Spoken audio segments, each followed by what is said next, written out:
Good morning, colleagues. It's 11 o'clock. Welcome to the 66th meeting of the Foreign Affairs Committee. I intend to dispense with the usual reading of the hybrid rules. We are here studying Bill S8, and pursuant to the order of reference of Monday, February 13th, 2023, the committee is resuming consideration of Bill S8, and I'm very pleased to welcome officials from various departments who are going to be supporting our consideration at a clause-by-clause stage. If members are interested, I can review the rules around clause-by-clause, but I'm also happy to dispense with those, given that we've dealt with clause-by-clause fairly recently. Is there any member who wishes us to review the clause-by-clause rules? A bit shaky. That's okay, the last time. Mr. Oliphant. I'll go through those. Excuse me, can I have as the name indicates, this is an examination of. Ms. McPherson, is a point of order? I'd like to request the floor to move a motion, please. We're doing clause by clause on S8 right now, so unless it's a point of order, I'll be proceeding. I will take a point of order then, and I would like to move a motion to resume debate on the motion that I brought forward on Thursday, May 11th. The motion. Sorry, Ms. McPherson, you cannot move a motion on a point of order.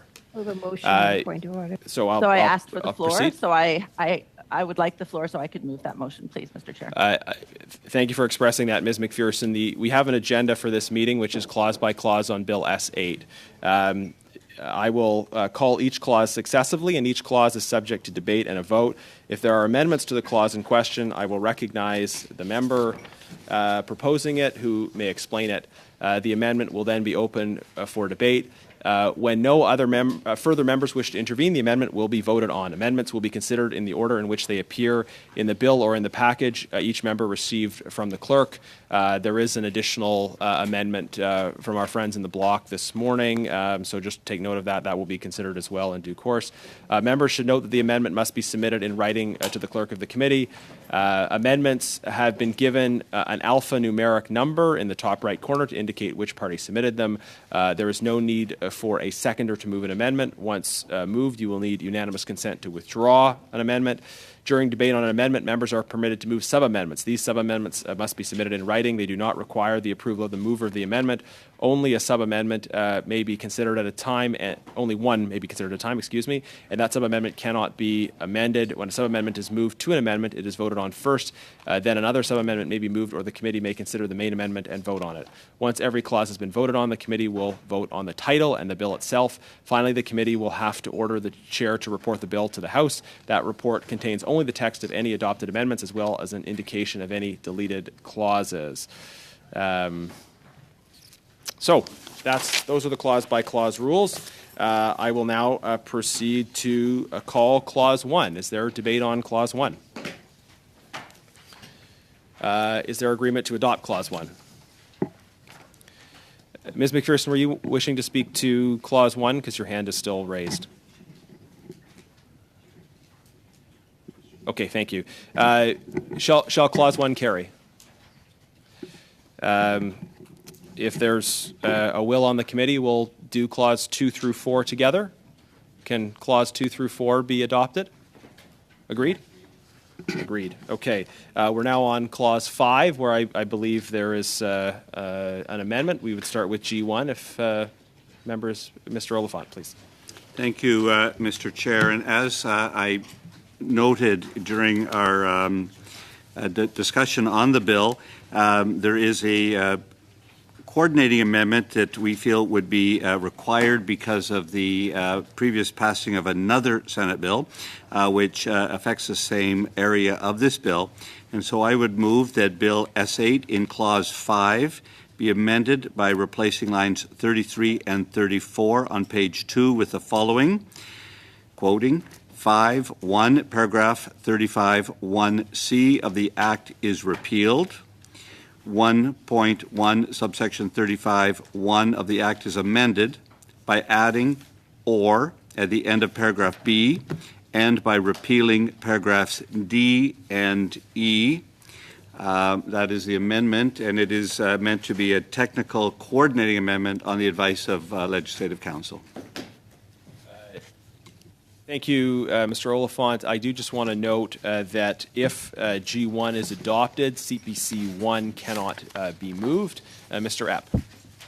Thank you, Mr. Chair. And I have a question of clarification at this point. I note that CPC 1 and G1 are, I believe, trying to correct the same omission. I'll give credit to Mr. Hoback's office for discovering this. A question to the staff here is or to Mr. Oliphant, is clause 35 bracket 1 bracket C point 1 remaining or being repealed? To me, that is the section that refers back to the coordinating amendment from 211 and refers to clause 240 of the Criminal Code and must remain from our opinion. So if that is clear, that it is being retained in S8. I'm going to turn to the law clerk on that one. You didn't have the floor, but go for it, sorry. and we'll go to the law clerk, please. Yeah, or the officials, if that's more appropriate. Scott Nesbitt from Justice Canada will take that. I can't hear The him. effect of the proposed amendment is to retain the new 35(1)(c)(1) to avoid the inadvertent repeal of that provision. Colleagues, is there further discussion on Amendment G1? If not, Mr. Epp, did you want to come in? Actually, it's just a comment, and I don't know if you can rule me out of order, Mr. Chair. I'm a little bit surprised that this omission made it this far. We're in committee after having gone through the Senate, so I'm not quite sure. I'm still relatively new to this game, but wondering how this omission came about. It's more of a question of ignorance on my part. Mr. Oliphant. My understanding is actually fairly normal that when two bills are being considered concurrently and they're dealing with the same act, this can happen. And I think the good thing is the officials catch it to tell us that, oh, you've just done this on this act, S221, was it? 226? 223. 223. Get my numbers mixed up. And because that, sometimes bills leapfrog each other, and that's, I think, I don't think it's as unusual. I've had it 5 or 6 times in committee. Mr. Epp. One more comment then or question to the officials then. It is very clear through G1 that both foreign nationals and permanent residents are deemed to be in scope of inadmissibility through the provisions from 223. Is that correct?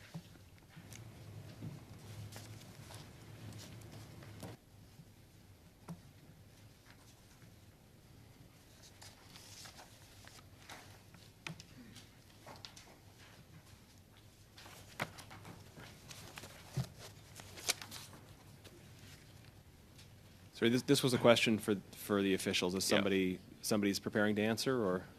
Okay, thank you.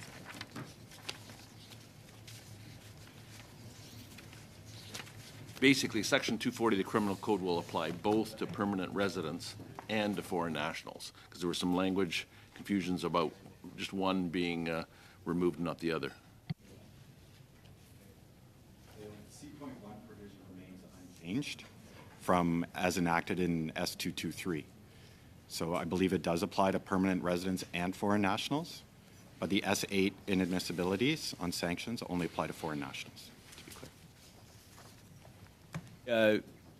Yes, Mr. Brunel-Duceppe. No, juste pour le.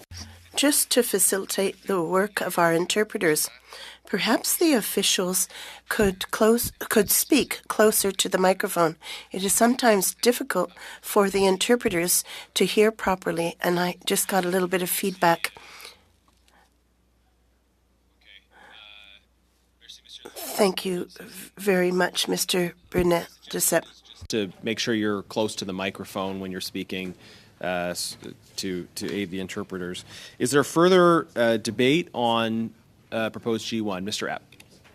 Yeah, so a question then to Mr. Oliphant. So with the proposed deletion under G1 of Clause C that only refers to permanent residents, is it the intention then to leave other than foreign, so I'm getting this confused now, foreign nationals, is the intention to allow permanent residents that may have received an illegal organ transplant not be subject to the inadmissibility, I can never say that word, under S8? I remember hearing testimony to say that this does not impact on the organ transplant bill at all. So there's no impact on what we've already done in that bill. So whatever was in that bill is there, and this does not have any impact on that or change it.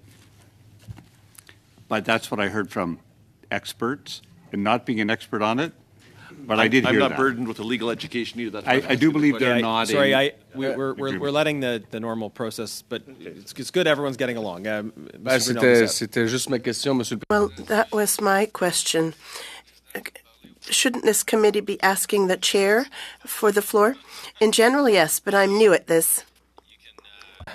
You can tell the chair that I was doing my best to uphold his practices. Is there further debate on G1? Seeing none, shall G1 be adopted? Agreed? Okay. As mentioned, CPC 1 will now not be moved. Shall Clause 5 carry as amended? Agreed. Okay. We now have Clause 6, and I believe Ms. McPherson has an amendment, and Mr. Brunel Duceppe has one as well, but we'll start with the one that's in the package. Go ahead, Ms. McPherson. Thank you very much. And actually, before I move my amendment, I would ask that the chair give us some time to consider the motion that I had tried to bring forward at the beginning of the meeting, my motion that is looking at peace in Israel and Palestine. Would that be possible to do after clause by clause, Chair? Ms. McPherson, I'll consult with the committee after clause by clause on what folks want to do next, and depending on time and resources. But I'm happy to pose the question to the committee at that point. But I think that's your decision to be able to make. So I'd like to know that, because that will determine my next steps. Ms. McPherson, I'll reflect on that, but right now, if you'd like to move NDP 1 for discussion of that motion. I can wait for you to reflect. I'd actually like to know the answer to the question, whether or not you would be allowing us to have that debate on that motion. Ms. McPherson, is it your intention to move NDP 1 or not? I'm just asking if you could let me know whether you'd be willing to give the floor, if there is time at the end of the meeting, if you'd be willing to give the floor so that we can debate the motion that I brought forward last Thursday, that I would like to bring forward today, so that the committee can make a decision on.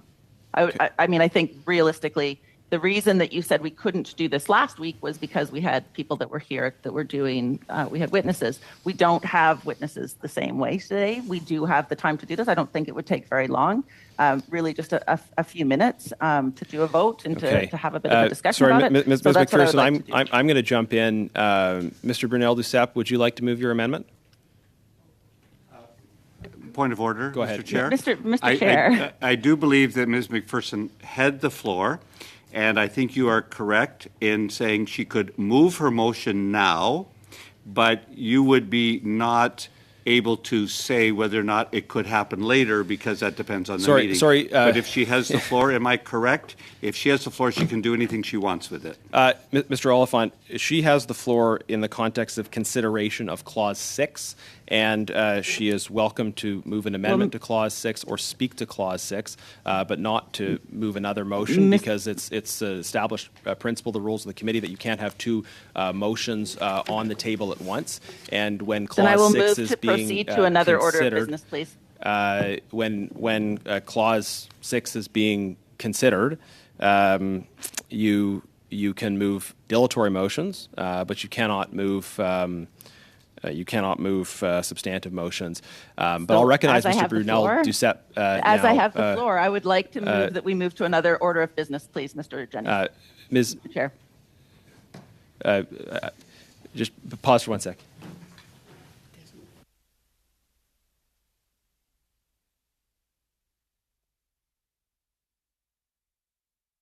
I'd like to offer maybe a little bit more explanation. So every committee meeting, an agenda is distributed, and we seek to follow that agenda. And when there's committee business scheduled, members can move any motion without notice. If an item is not on the agenda, if a motion is on notice, members may move that item on notice when they have the floor, provided that there isn't another item on the table for consideration.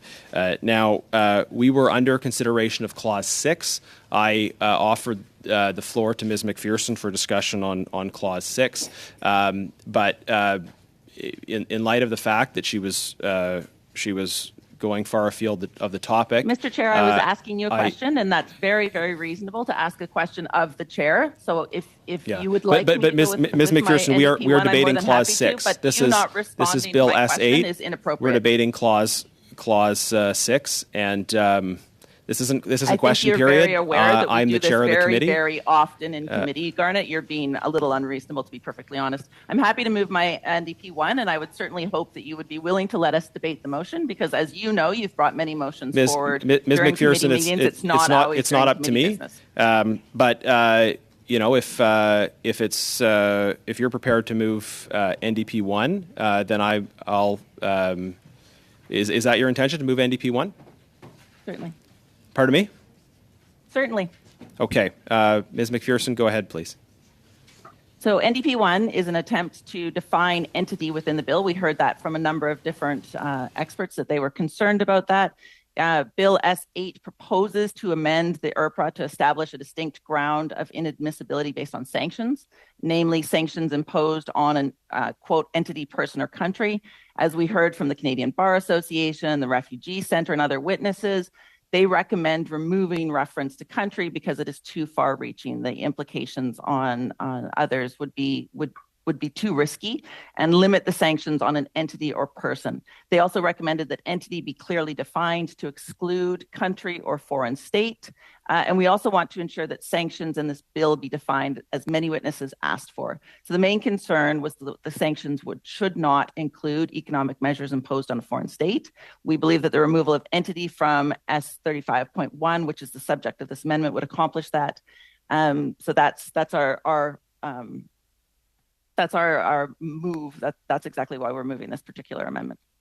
Okay, thank you, Ms. McPherson. I do want to advise you that there was some discussion around admissibility of this amendment. My view is that the amendment is admissible, so we'll proceed on it. But of course, that's always subject to a possible appeal to the Speaker if there are those who think I made the wrong decision. If this amendment is adopted, it will preclude the block amendment that was distributed this morning from being amended. I will now open the speakers list. If there's further debate, I have Mr. Brunel Duceppe and Mr. Oliphant. If any others want to speak, please indicate. We'll start with Mr. Brunel Duceppe. Thank you, Chair. With all due respect, I do agree with the NDP proposal, let's be clear, but I think that the block amendment is more precise and more comprehensive. So it is a suggestion I formulate to the committee that perhaps we should defeat the NDP amendment to then adopt the block amendment. We believe that ours is more specific, and it actually goes along the same lines as the NDP's amendment. And if that is acceptable to the NDP, then I would believe that it is the block amendment would be acceptable.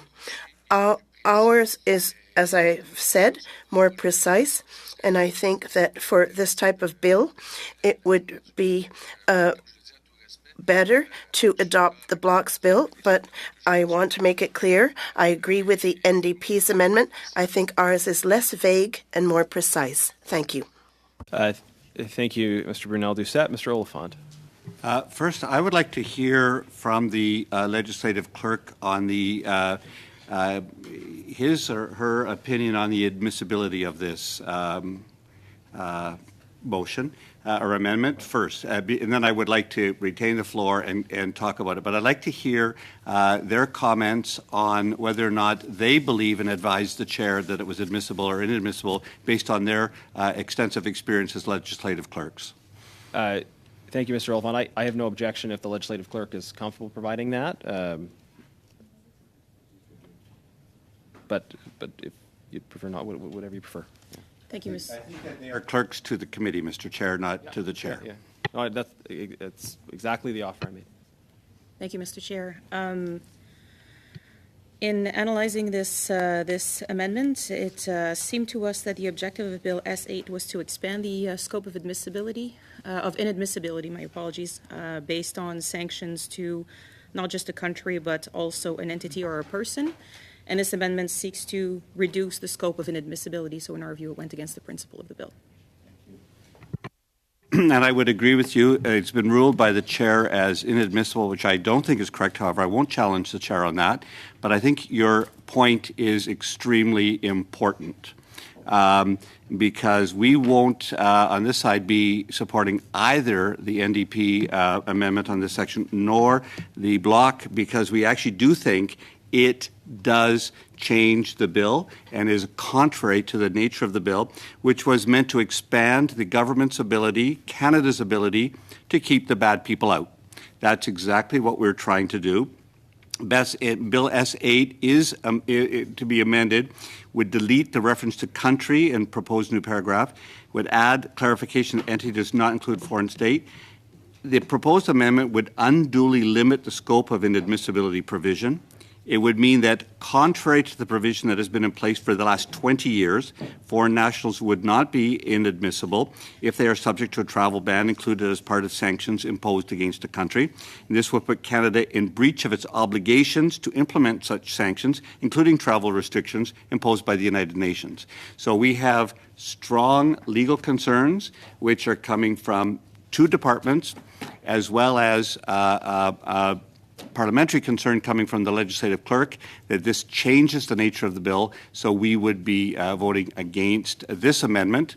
And if I do believe if it fails, that would probably negate the block one as well as if it passed. I've never been sure on that rule. But we think that we want to keep Canada as safe as possible, and we want to limit admissibility when people have been sanctioned, and I think that that's contrary to this amendment. Thank you, Mr. Oliphant. Next, I have Ms. McPherson, followed by Mr. Brunel-Dussap. Thank you. My concern, though, I guess, and this is a response to Mr. Oliphant's comment, is that, this is an amendment that is being brought forward by legal experts to limit the potential for unintended harm. The Canadian Bar Association obviously would have some pretty strong understanding of the legal requirements. So from my perspective, this is doing what we can to ensure that as you say, the bad guys don't come to Canada, but it's also giving us protection so that we are not having unintended consequences on those that are not guilty. Providing more clarity so that there is more understanding is my perspective on that. Thank you, Ms. McPherson. We'll now proceed to Mr. Brunel-Dussap. Thank you, Chair. In actual fact, my understanding is a number of witnesses is asked to clarify certain themes, such as entity and country. So maybe country is too broad a reference. A foreign state is more precise. It is clearly defined in different laws in reference to sanctions, such as the Magnitsky Law. I don't think anyone is putting into question the wording of the Magnitsky Law. I see many parties using it as an example. So if we want to be serious, I think we can base ourselves on what is already defined in certain international laws and even national. To our knowledge, entity is not defined in the Immigration and Refugee Act. So all we're doing is adding more specificity without modifying the intent of the bill. And I'm curious with what Mr. Oliphant has just argued. I would like to know whether he could define for me the difference between country and foreign state. Maybe that could help us understand the Liberals' point of view, because I am convinced that this amendment only improves the bill. and helps the bill be more specific.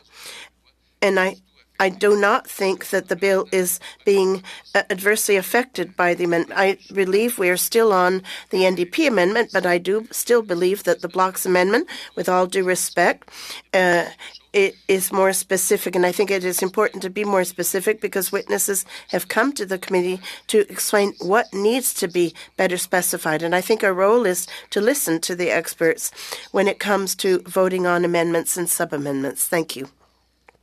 Thank you very much. We'll now proceed to Mr. Zubari.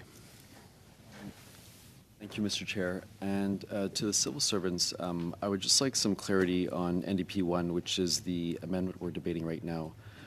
In terms of what impact would it have on the number of individuals that would be admissible to Canada if we made this amendment? 1, and 2 is the term country.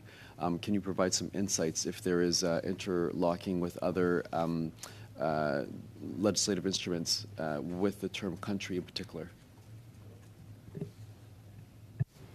Thank you for the question. So, with respect to the proposed amendment and your questions that you have raised, it's important to note, in our view, there's a bit of a misinterpretation by some former witnesses. As pointed out by some members of the committee, the reference to country has existed in the Immigration and Refugee Protection Act for nearly 20 years now, and it's not the case that we apply that inadmissibility to all citizens or nationals of that country. So that's just simply not the case. In terms of the concrete reality, if you look at United Nations Security Council travel bans that Canada's agreed to impose, where they list countries and individuals, there's 290 individuals that are on that list of the United Nations Security Council, and since 2017, only 10 have been refused entry to Canada. So we've never interpreted it as applying to all nationals of a country. And the amendment as proposed would actually narrow the inadmissibility that currently exists in the Immigration and Refugee Protection Act. So that's the one question. And then with respect to definitions, sanctions and admissibility in the IRPA are directly referenced by the other statutes, so the Special Economic Measures Act, for instance, or the Justice for Corrupt Foreign Officials Act. So under IRPA, we do not apply any different definitions to those terms. It's what's in those other acts which results in someone being sanctioned, and then by operation of law, more or less, they are found inadmissible if they choose to come to Canada and their admissibility is assessed. I hope that addresses your question, but It did. It provided a lot of clarity in terms of our discussion, I would say. Thank you. Thank you, Mr. Zubari. We'll now go to Mr. Sarai. Actually, Mr. Zubari asked my question, so I'm okay. Thank you. Thank you. Next, we'll have Mr. Epp. Yes, thank you. So we took a look at the very, very same issue, and we took a look at potentially, I mean, one of the criticisms we heard was defining the word entity, and I think that's the other thing that we're trying to get at. We took a look at adding it to the IRPA Act at the beginning, and then allowing the clause in this section, entity does not refer to the store and state, of referring to only Section 35. Can you comment as whether that's the better route to go, to define entity within the IRPA Act as defined in SEMA, which I think was what we're trying to get to, because we're all on the same page. I think we're just trying to figure out how we get there, right? And then excluding entity specifically within Section 35 as defined in S8. Thank you for the question. So with respect to definitions, it's important. It's not only about the Special Economic Measures Act. So if you look at Section 35(1)(c) of the IRPA as it exists today, it doesn't actually limit the imposition of sanctions to that one act. Like, so for instance, there's also the United Nations Act, which is used to impose some United Nations Security Council sanctions and travel bans. So if you're looking at definitional requirements, it's best to place those, in our view, in the statutes that have the authorities to generate those sanctions to begin with, and not in the Immigration and Refugee Protection Act. Mr. Epp, did you have further questions, or are you finished with your time? Thank you. Ms. McPherson.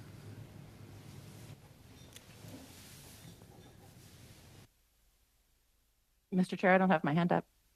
I'm sorry, it had been up earlier. Are there any others wishing to speak on this? Mr. Oliphant. I would just give a thank you to the officials. I think that on technical issues like this, I think their advice is very important to be followed. I don't think it's partisan advice, and I think it's really making sure that our legislation is clear and in line with our UN obligations, which they know far better than I do. So thank you. Thank you, Mr. Oliphant. Mr. Brunel-Duceppe. Thank you, Chair. I have a question for our friends, our officials. Could you please clearly define the word country under the Immigration Act?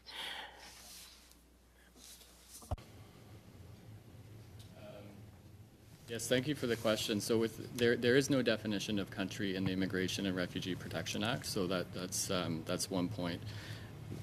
That in and of itself doesn't affect the administration of the inadmissibility provisions, however, because the sanction is imposed by governor and council or whatever instrument is provided in those other statutes. So, for instance, the Special Economic Measures Act or the United Nations Act.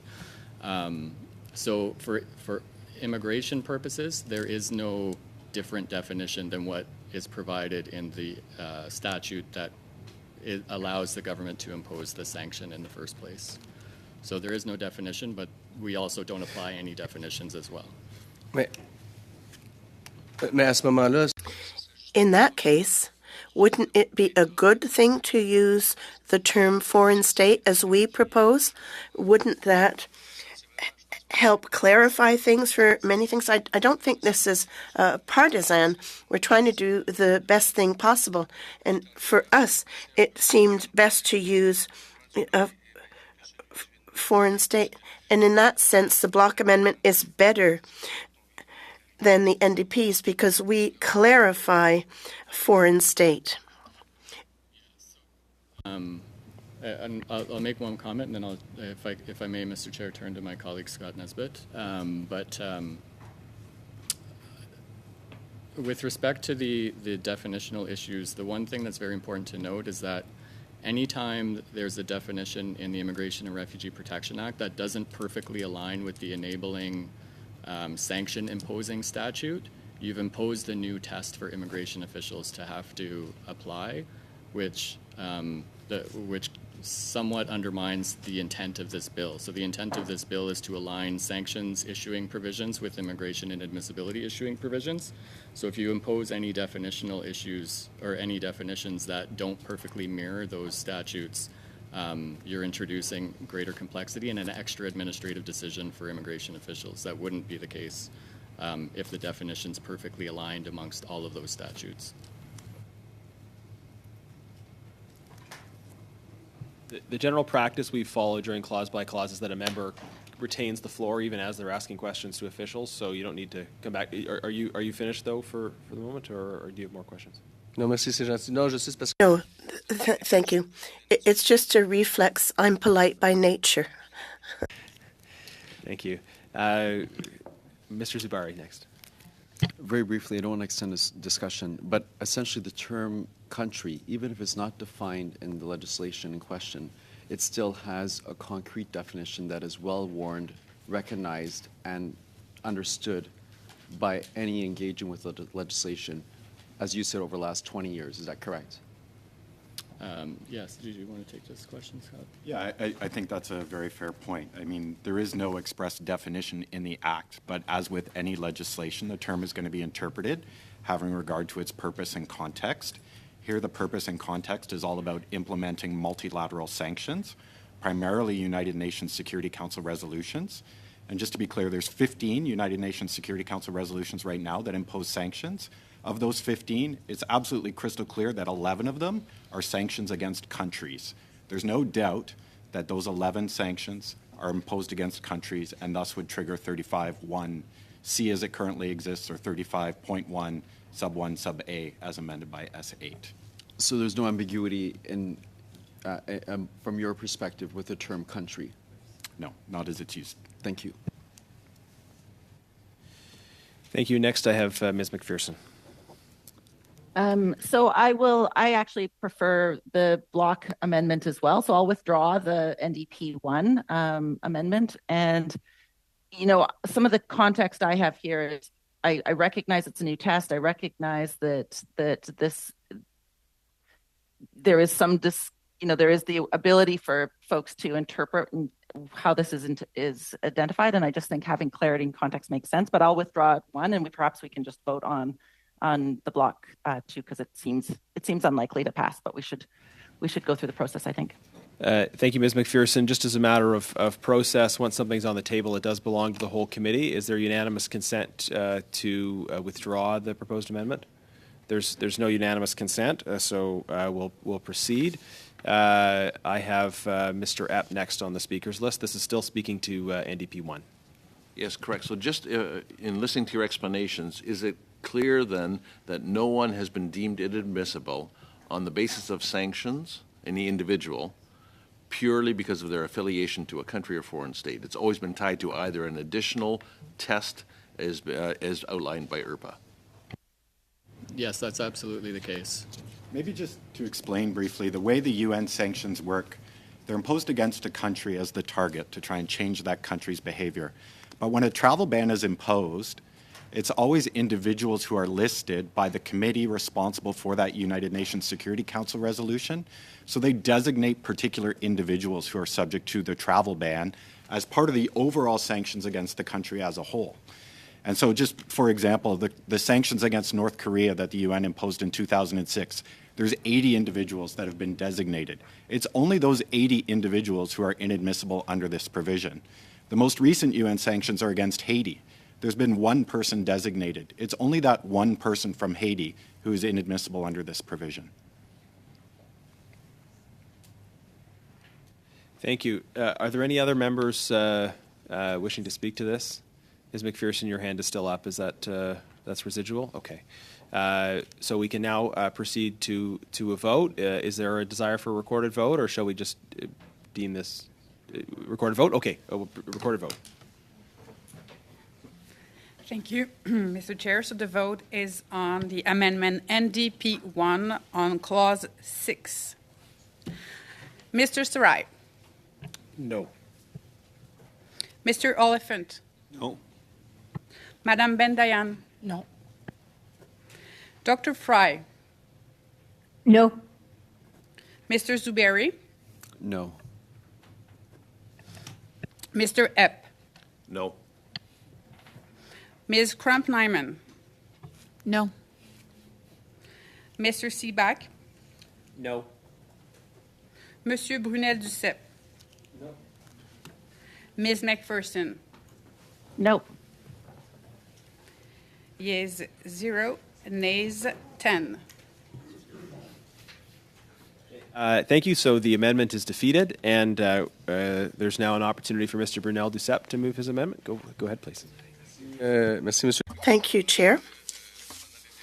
I think that during the debates on this amendment, we've heard various opinions, so I think that we've covered all angles. I think everybody understands why we put it forth today, and I appreciate the comments from the officials, and I think the parties now have to position themselves on this amendment. I think we should just move immediately to the vote. Thank you.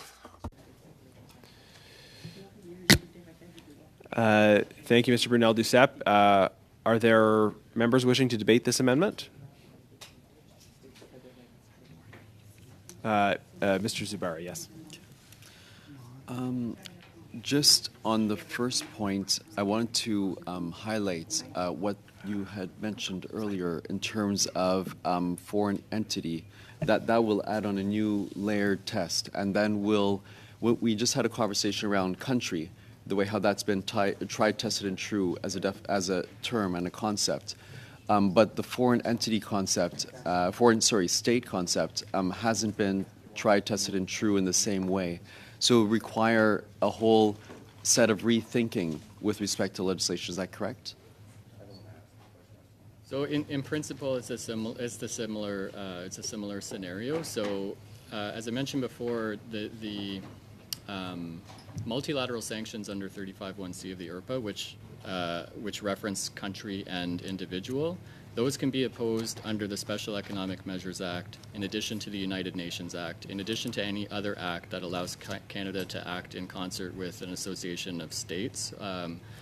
So by importing a definition from only the Special Economic Measures Act and not ensuring that that same definition applies in all of the other sanctions issuing legislation, it creates additional complexity and additional tests, and it could create a lack of coordination from an inadmissibility perspective rather than coordinating effect as intended by the proposed amendments.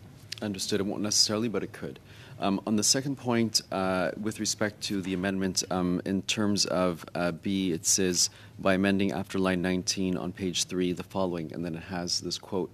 Can you comment on that particular amendment, that part of the amendment, and what are the ramifications of it? Yes, thank you for your question. So with respect to that particular amendment, we noted just preliminarily that it's already missing an element that's in the Special Economic Measures Act. So there's a reference to organization that's missing, which is actually quite important for the effectiveness of the sanction, because it creates a disharmony between the two statutes if adopted. So can you elaborate further on the organization piece of it being not there? It's missing from this definition. So it's actually it's an element that's missing from the proposed definition here that's in the sanctions issuing statute. Maybe if I can just add, I think the minister explained that one of the reasons why the word entity was being added to S8, the intent behind that is to make sure that multilateral sanctions directed against non-state actors, so groups such as the Taliban, Daesh, ISIL, Al-Qaeda, are covered by the new 35.1 sub 1 sub A. And the term entity was deliberately not defined so that it would be interpreted broadly enough to capture those organizations, however they're characterized. But the fact that the term entity here is being defined in a way that references or seems to draw from the Special Economic Measures Act definition of entity, but doesn't include the term organization, which is in that other act, as well as the Magnitsky Act, suggests that maybe it would not cover the very groups that this amendment was intended to cover. That's the concern. Thank you. Have is Mr. Brunel Duceppe, then Mr. Oliphant, then Mr. Epp. So we'll proceed in that order. Merci. Thank you, Chair, and thank you for those details. You are right. Indeed, I think the second part, the way it's drafted, is a problem. I don't think I can sub-amend my own amendment. But I would suggest if anyone else would like to do so, please go ahead and to only keep the first part and delete the second part. I think the officials have pointed out well that the wording in the second part is erroneous. Thank you. Thank you, Mr. Brunel Duceppe. We'll now go to Mr. Oliphant. And I am going to make that sub-amendment, actually. That's exactly what I would like to do. So we have actually no problem with Part A of the amendment, sanctions on a person, entity, or foreign state. That we can live with that. However, Part B, the part after line 19, we would like to strike from the sub-amendment, the amendment. So it's a sub-amendment to strike the B section of that amendment. Okay, since Mr. Epp had been up to speak on the amendment, I'll just ask, is there anybody, Mr. Epp or otherwise, that wants to speak to the sub-amendment? If not, we'll proceed. Yes, so on the sub-amendment? No. Okay, No. if not, then we'll proceed to a vote on that. Is there a need for a recorded division, or are we agreed to adopt the sub-amendment? Agreed? Sub-amendment is adopted. Now that we're back to debate on the main amendment, we'll go to Mr. Epp and then to Mr. Oliphant. Yeah, a question to the officials. Now, back to the definition of entity, and I hear you that the problematics being not only to CIMA but also to the UN sanctions. So is the word identity, is this the first time that entity is going to be defined in legislation then? Is it defined nowhere else, be it IRPA, CIMA, Point of order, I think that part has now been defeated. We're only now. While only, true, that's not a point of order, but we're on part A. Can I make a suggestion? This was an amendment that we received today, and I think people are getting some new information. Can I suggest a brief suspension to facilitate some discussion about the remaining provisions? Is there a desire for that? Okay. So this is really a point of order, clarifying that the sub-amendment. The sub-amendment has been adopted. It's been adopted, which struck after Part B, which is on the definition of entity. That is correct. So it would be relevance. The reason I raised the point of order was relevance because Mr. Rapp was talking about entity, which I think is gone. Yeah. I think where we are now is point A, and my sense is we may have a consensus on A, and we may be able to live with that without a suspension. I just want to ask the officials, are there any unintended consequences that we as parliamentarians don't know about? I will give you the floor to ask that Thank question, you. even though you didn't have it. Unless, is that, okay, we'll go to you, and then we can determine, I guess, after that if a suspension is necessary. So I think maybe Mr. Rep might want to know the answer to that question, too. Are there any unintended consequences of changing country to foreign state? We've reversed the order of them to entity or person, but essentially the change is to change country to foreign state. And I know it's not in concordance with the other acts, but is there anything that you think we're making a mistake on by doing that? Thank you for your question. In our view, foreign state includes country, so there is no unintended consequence with that. Okay, Mr. Epp? I will request a short suspension just so we Okay. I think it's generally advisable to allow these things during clause by clause, so that but we can limit it to 5 minutes, and it will be a real 5 minutes suspended.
All right, colleagues, we're resumed.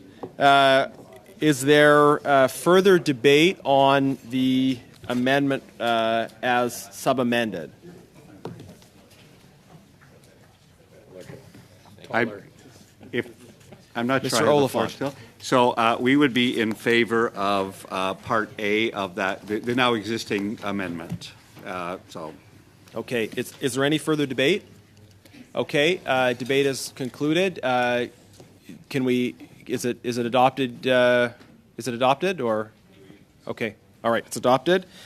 Thank you very much. Now shall Clause 6 carry as amended? Agreed? Okay. If there's agreement of the committee, we will treat clauses 7 through 22 all at once.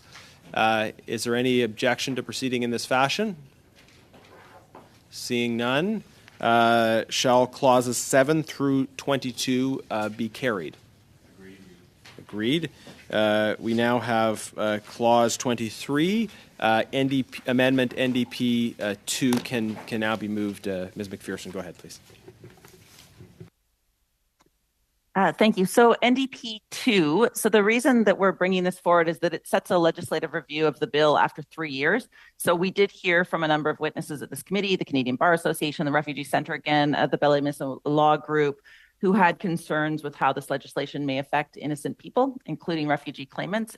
So I think it's important that we have an opportunity to do a legislative review of this to deal with any negative consequences that may unintentionally come as a result of this bill, and make sure that those are addressed and remedied. So basically, it's a simple amendment. We're just asking for that to be that there is a legislative review. Thank you, Ms. McPherson. Mr. Oliphant. As this is placing only a burden on my successor, I'm very happy to support it. I'm glad to know you're so pessimistic about the upcoming election, Mr. Oliphant. Many years away. You won't get rid of me easily. Yeah. Is there further debate on the amendment? Specifically the amendment or Mr. Oliphant's future, but the amendment we can support. Well, we'll stay on topic-ish. I know I deviated a little bit there, but okay. Shall the amendment carry? Agreed. Okay. Shall clause 23 carry? Okay. Shall the title carry? Shall the bill as amended carry? Shall the chair report the bill as amended to the House? Agreed. Okay, at this point, we don't have any other items on the agenda, so I'll put the question back to the committee. If there's a desire on the part of the committee, there are a number of items I know members have expressed interest in dealing with. So we can deal with those, or we can adjourn. But either way, I would like to either adjourn or suspend, so we can give the officials time to step away. So maybe just a quick straw poll is. Which of the members are interested in adjourning?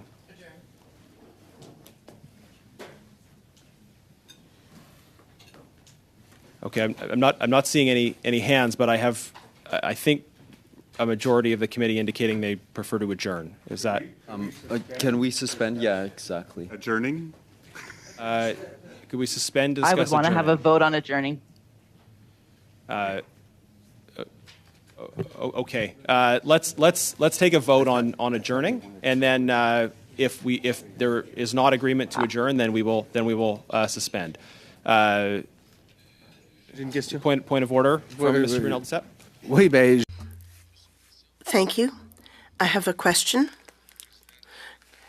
As you know, Chair, procedure is not my area of expertise. Are you asking there be a 5-minute break so that our officials can leave, or are you proposing adjournment? Mr. Chair, pardon me, Mr. Brunel-Duceppe. Ideally, I would. I'm offering the committee the option. As you know, adjournment is not something the chair is supposed to do of their own will. Adjournment is dependent on the will of the committee, there is nothing else on the agenda besides S8, but we certainly have the option of dealing with other matters. Well done, Mr. President. I'm committee, and I got the sense that there was a desire to have a I would vote on the rather question have of us adjournment. just continue So, on. Certainly not adjourn. Mr. Mills, up on a point of order. Yes. I think it was clear that Ms. McPherson has a motion, and I think there are budgets. We have this room booked for 2 hours. I mean, taxpayers are, going to pay this the same if we leave or stay. I think we should stay and do our work. Through you, Mr. Chair, would you dismiss the witnesses so we can continue with our discussion? Okay, is that is it the will of a majority of the committee that we? This was the question I wanted to ask, because as the chair, I'm not trying to make the decision myself. I'd like to know if but either way we should suspend to dismiss the official. So is it the desire of the committee to adjourn now or to suspend? We've never suspended in the past to dismiss officials. No. It's always been done in the midst of a meeting. This will be the first time that ever happens in this committee. Okay, I'm suggesting that I'm not seeing a consensus, so I will suspend for a couple minutes, and I think maybe there'll be some discussion.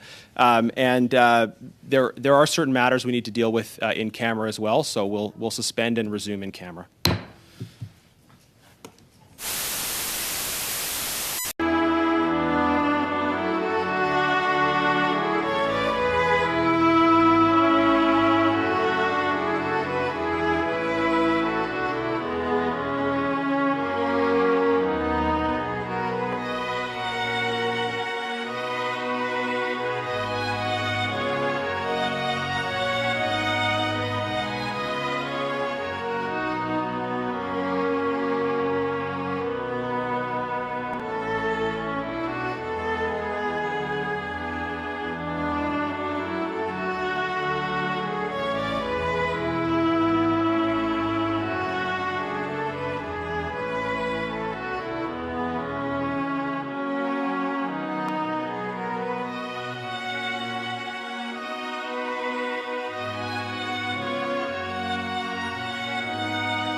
All right, colleagues, we're resuming in public. I don't know that I said it in the confusion at the end, but I do want to just say thank you to the officials for their testimony, and I'm very pleased we were able to get through Bill S8 so quickly.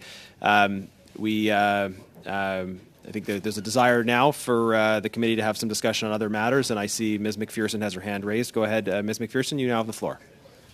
Thank you very much.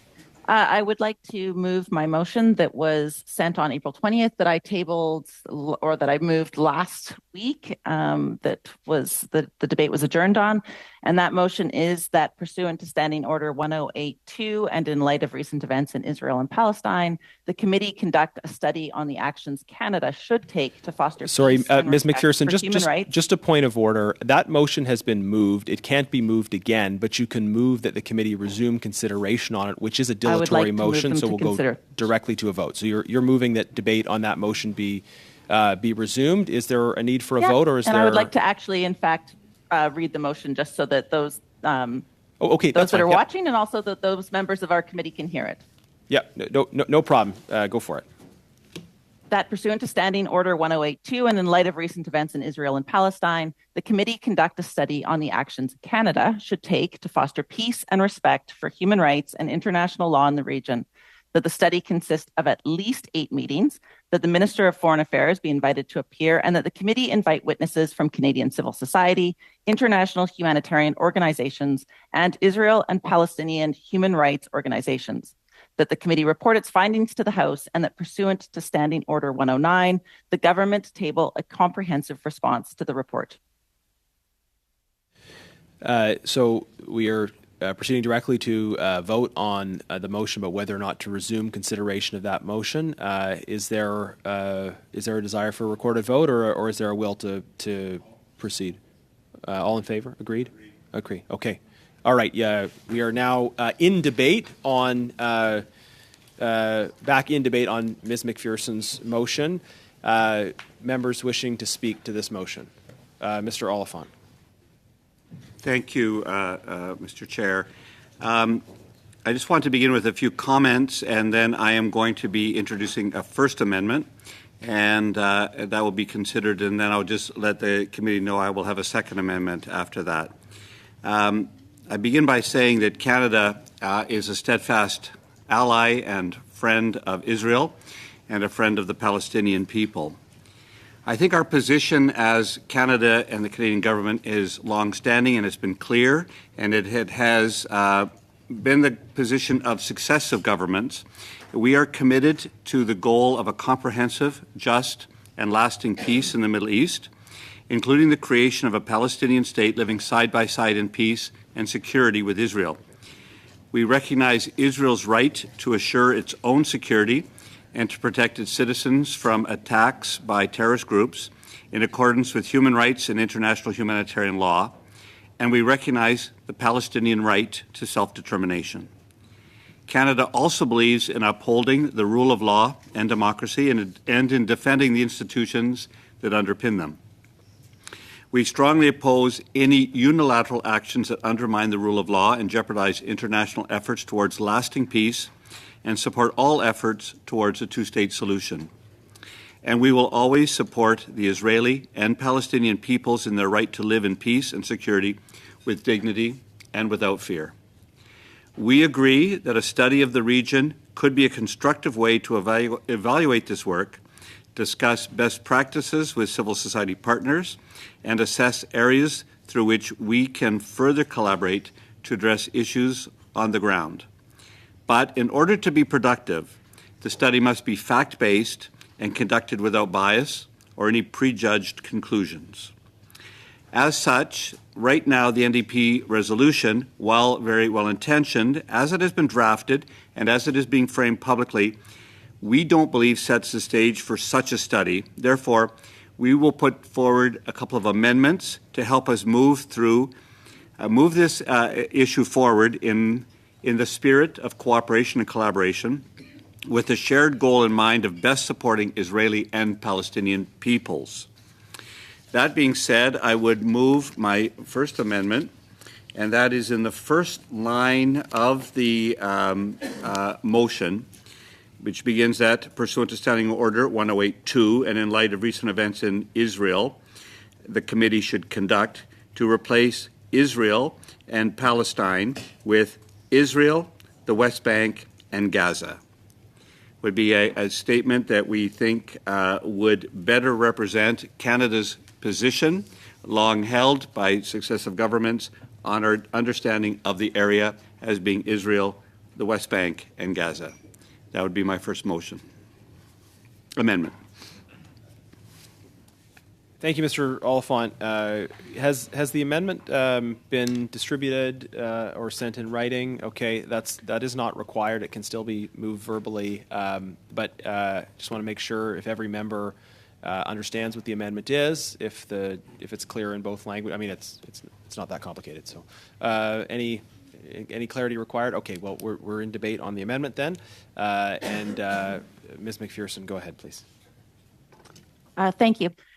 So obviously I have some concerns with the use of the words West Bank and Gaza instead of Palestine or occupied Palestinian territory. I think it's clear the United Nations uses the term occupied Palestinian territory.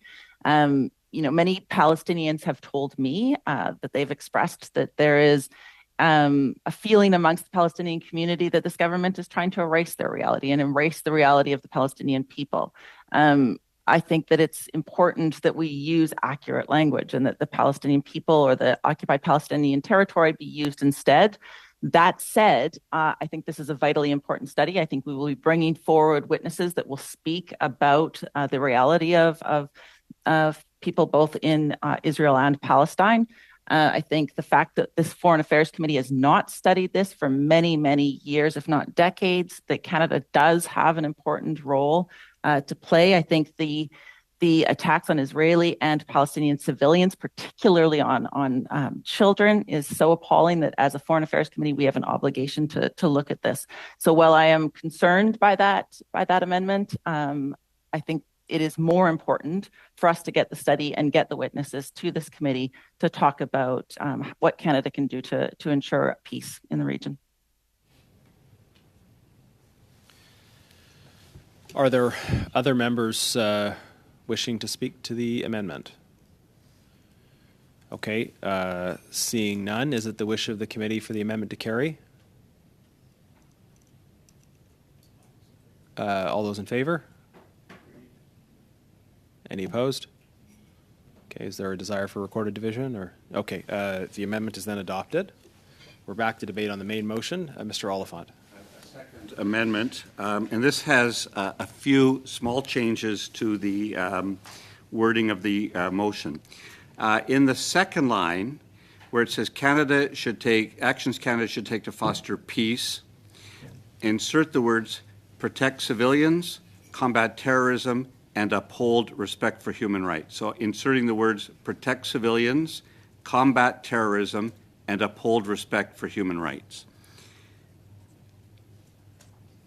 That is the first part. I'm thinking, I had intended to do all four of these at once, but it may be fairer to the committee to do them one at a time. Okay, so I'll just do that one right now. I was going to do them all, but I think, so as I'm saying, I'm just inserting the words after foster peace to protect civilians, combat terrorism, and uphold respect for human rights.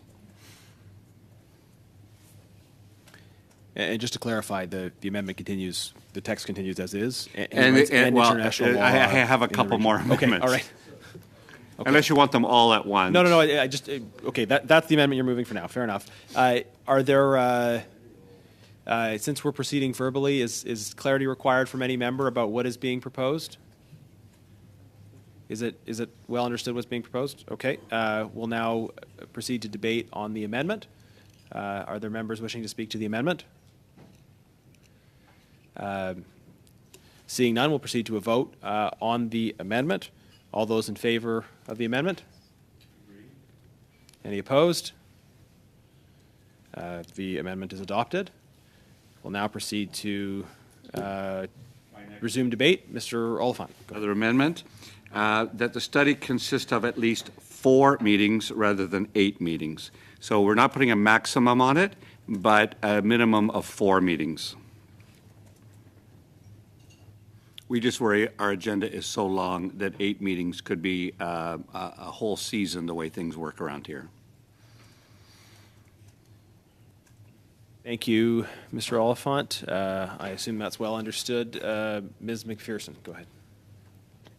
Thank you. I would prefer the 8 meetings. And one of the things I thought that might be a good compromise is that we could look at this study throughout the, we could come to it and move on to the other things that are on our agenda and then come back to it multiple times, similar to what we are doing with regards to the study in Ukraine. I'm happy to move I think the 8 meetings is better considering how long it's been since we've actually done a study of this region, considering just how important what we're seeing happening in the region is. And I do think that 8 is a reasonable number. That said, again, I will be supporting the will of the committee because I think it's just so important that we get this forward. And I think the idea that we can then have more meetings as needed once we start looking at this very important topic, that would be useful. Thank you. Are you putting your hand up to speak? No. Okay. Are there any other members wishing to speak to this amendment? Okay, we'll proceed to a vote. Shall the amendment carry? All right, the amendment is adopted. Back to the main motion. Amendment that replace the Minister of Foreign Affairs with relevant ministers. Being that there are issues here of development, there are issues here of defense, there's issues here of perhaps international trade. There are many ministers that the committee may want to call.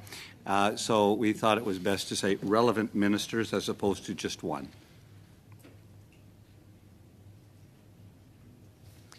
Mr. Brunel Duceppe on the amendment. Could I propose a compromise?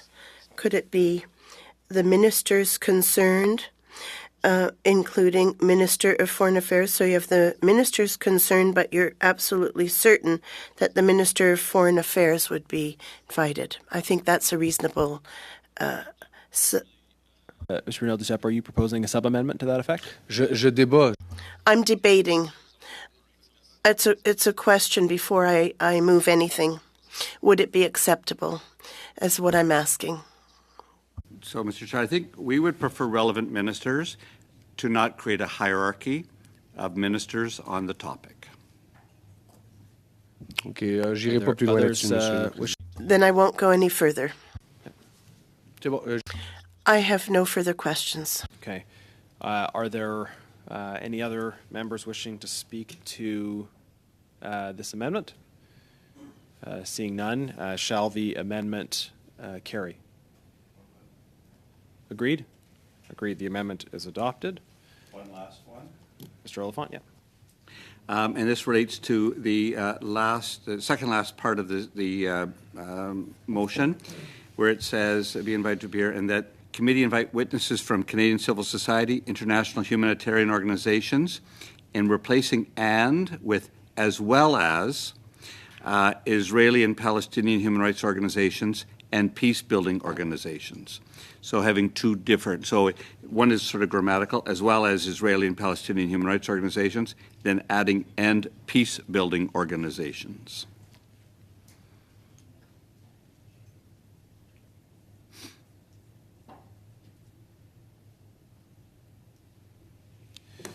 Okay, so just for my own clarity, just starting a little bit earlier to make sure I see how it reads, that the committee invite witnesses from Canadian civil society, international humanitarian organizations, as well as Israeli and Palestinian human rights organizations and peace-building organizations, comma, that the committee report its findings to the House. That would be how it would read once revised.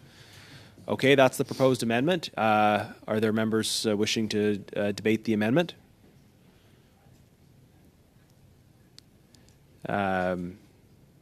Seeing none, we'll proceed to a vote. Shall the amendment carry? Okay, the amendment is adopted. We'll now proceed to debate on the main motion. Again, if there are other amendments or comments or not. Other members wishing to speak to the main motion?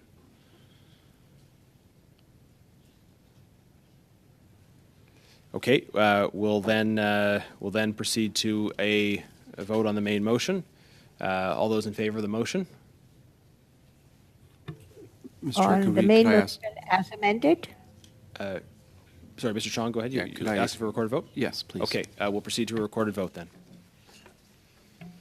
Thank you, Mr. Chair. So the vote is on the motion as amended. Mr. Oliphant? Yes. Mr. Collins? Yes. Ms. Bendayan? Abstention. Dr. Fry? Yes. Mr. Zuberi? Yes. Mr. Chong? No. Mr. Epp? No. Mr. Seaback? No. Mr. Brunet-Duceppe? Oui. Ms. McPherson? Yes. Dave. Yeas 6, nays 3. Okay, I'm sorry, could you read the numbers again? Yeas 6, nays 3. Okay, I declare the motion adopted. Thank you, colleagues. We'll now proceed to Mr. Epp. Thank you, Mr. Chair. In light that we have a bit more time yet and much business work to do, we have a notice on. Point up, Monsieur le Président. Point of order. Point of order, Chair. Chair, I saw you look at me first, and I saw you then use your phone, and then your friend put the hand up, and I think the procedure should. Say, colleagues, that it's up to the chair to recognize members, and Mr. Epp had indicated to me previously, but we'll now. He has the floor. Go ahead, Mr. Epp. Is there a point of order or okay? No, we'll go ahead, Mr. Epp. Yeah. Thank you, Mr. Chair. As the notice is on motion, I would like to move at this time that as a part of its study on the Russian invasion of Ukraine, the committee study and report to the House on how Canada can support its allies who are affected by resource access challenges stemming from the invasion and steps that the Government of Canada should take to respond to these challenges, and that the committee complete consideration of the motion before this meeting is adjourned. Thank you. Okay, so you're moving a motion, right? And that's a motion that's a different motion that was on notice, but it's a resumption motion with a condition. Okay, so that's not dilatory; it's substantive, and so we're now into debate on the motion that Mr. Epp has moved, and if that could be distributed to members. Any members wishing to speak to that motion? Mr. Oliphant, go ahead. Thank you for recognizing me. I would move that we adjourn the meeting. Okay, that's dilatory, so we'll proceed to a vote. Thank you, Mr. Chair. So the vote is on adjourning the meeting. Mr. Oliphant? Yes. Ms. Bendayan? Oui. Mr. Collins? Yes. Mr. Zuberi? Yes. Dr. Fry? So, I'm very sorry, Clerk. The vote is on adjourning the meeting. Yes. Mr. Chung? No. Mr. Epp? No. Mr. Seaback? No. Monsieur Brunel-Duceppe? Oui. Ms. McPherson? Yes. Yeas 7, nays 3. Meeting adjourned.